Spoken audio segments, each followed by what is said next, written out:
યાત્રાધામ અંબાજી મંદિરમાં સૂર્યોદય અને સૂર્યાસ્તના સમયમાં ફેરફાર થતા આરતીના સમયમાં ફેરફાર કરવામાં આવ્યો છે। અંબાજી મંદિરમાં સવાર સાંજ બે સમયે થતી આરતી આજે અખાત ત્રીજના દિવસથી 3 સમયમાં કરવામાં આવશે। માન્યતા છે કે કાળઝાળ ગરમીમાં દિવસ દરમિયાન માતાજીનો શણગાર 3 વાર બદલવામાં આવે છે। ત્યારે નોંધનીય છે કે ભક્તો તારીખ 30 એપ્રિલથી 26 જૂન સુધી મંદિરમાં અન્નકૂટ ધરાવી શકશે નહીં।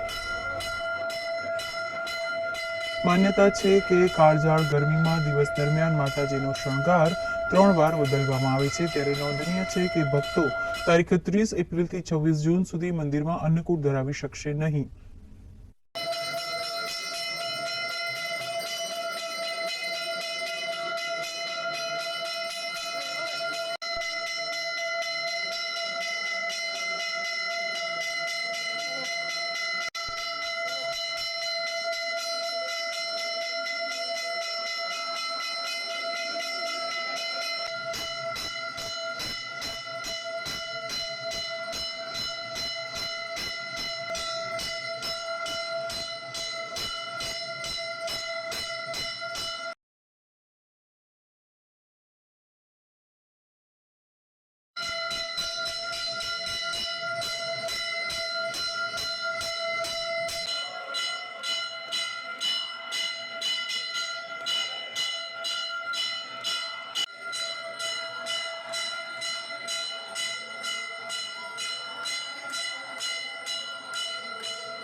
આજથી મતલબ કે અખાત ત્રીજથી માતાજીનો પૂજાનો અને દર્શનનો સમયમાં ફેરફાર કરવામાં આવે છે।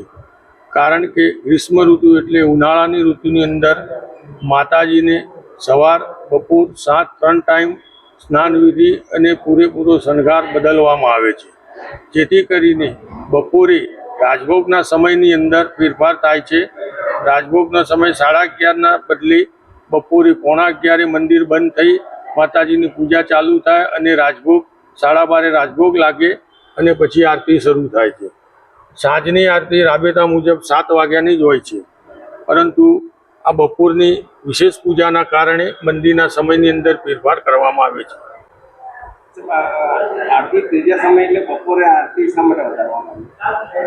બપોરે આરતીને ઉનાળાની ઋતુની અંદર જેવી રીતે સવારે સ્નાન વિધિ હોય છે એવી રીતે માતાજીને બપોરે બી સ્નાન કરાવવામાં અને શણગાર બદલવામાં આવે છે। બપોરે માતાજીની પૂજા વિધિ અને રાજભોગના હિસાબે અષાઢી બીજ સુધી અખાત ત્રીજથી અષાઢી બીજ સુધી અન્નકૂટ થતા નથી, માતાજીના અન્નકૂટ નથી કરવામાં આવતા।